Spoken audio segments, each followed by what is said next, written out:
The Raven by Edgar Allan Poe. Once upon a midnight tree, while I pondered weak and weary over many quaint and curious volume of forgotten lore.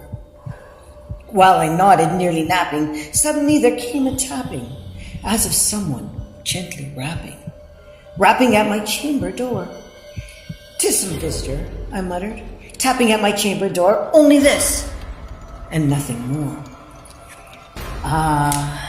Distinctly I remember, it was in bleak December, and each separate dying ember wrought its ghost upon the floor. Eagerly I wished the morrow.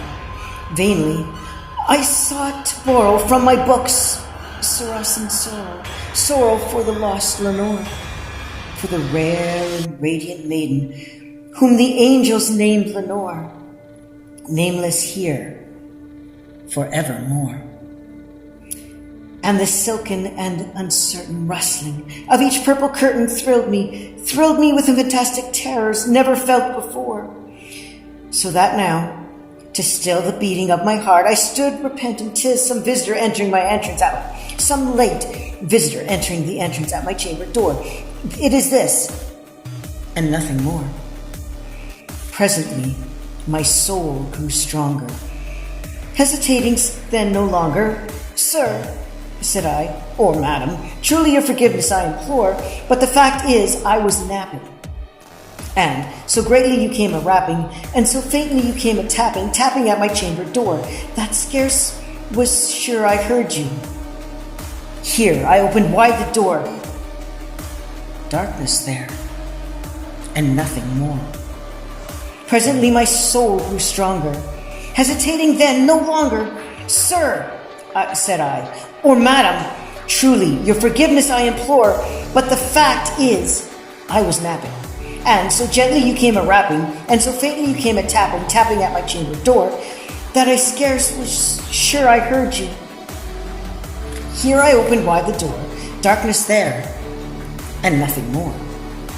Deep into the darkness peering, long I stood there wandering, fearing, doubting, dreaming dreams no mortals ever dared to dream before. But the silence was unbroken, and the stillness gave no token. And the only word there spoken was a whispered word, Lenore. This I whispered, and an echo murmured back the word, Lenore. Merely this, and nothing more. Back into the chamber turning, all my soul within me burning, soon again I heard a tapping, something louder than before.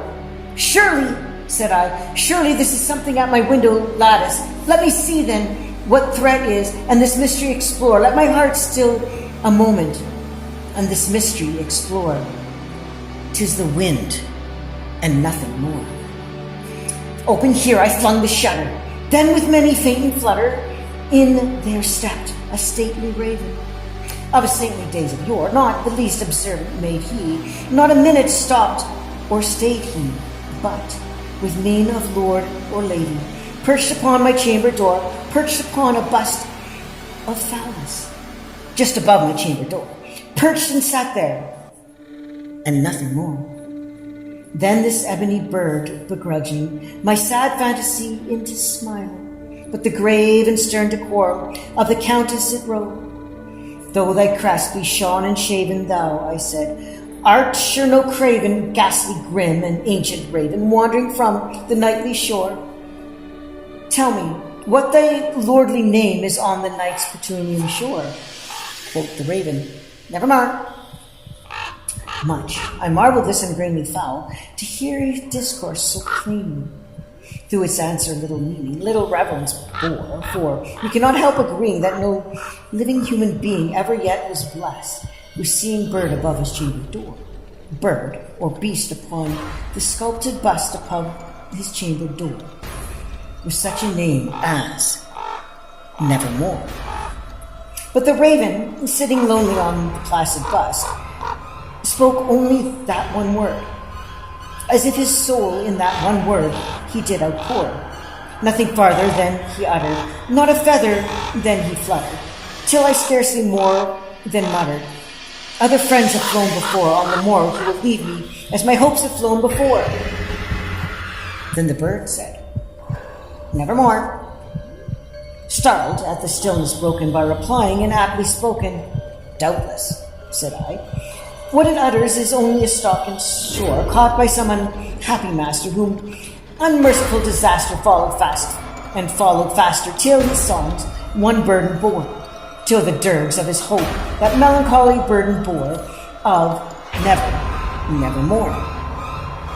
But the raven still begrudging all my sad souls into smiling. Straight I wheeled a cushioned seat in front of the bird and bust open the door, and then, upon my velvet sinking, I betook myself and linking fancy unto fancy, thinking, what this ominous bird of yore, what this grim, ungainly, ghastly, gaunt, and ominous bird of yore meant in croaking, nevermore. Thus I sat ingraining and guessing, but no syllable expressing to the fowl, whose fiery eyes now burning into my bosom core. This and more I sat divining, with my head at ease reclining on the cushion's velvet lining and the lamp-like golden ore, but whose velvet violet lining with the lamp-like goring over, she shall pass, nevermore. And then the man thought and air grew denser, perfumed from an unseen censer, swung by septum whose footfalls tinkled on a trifling floor. Wretch, I cried, the god hath lent me thee. By thy angels he hath sent thee. Respite and nepenthe from the memories of Lenore. Quaff, quaff this kind of unnepenthe and forgot this loss in Lenore. Quoth the raven, nevermore. Prophet, said I, thing of evil, prophet still, if a bird or devil, whether templar sent, or whether tempest tossed thee here ashore, dissolute yet and undaunted, on this desert land enchanted, on this home by horror haunted. Tell me truly, I implore, is there balm in Gilead? Tell me, I implore. Quoth the raven, nevermore.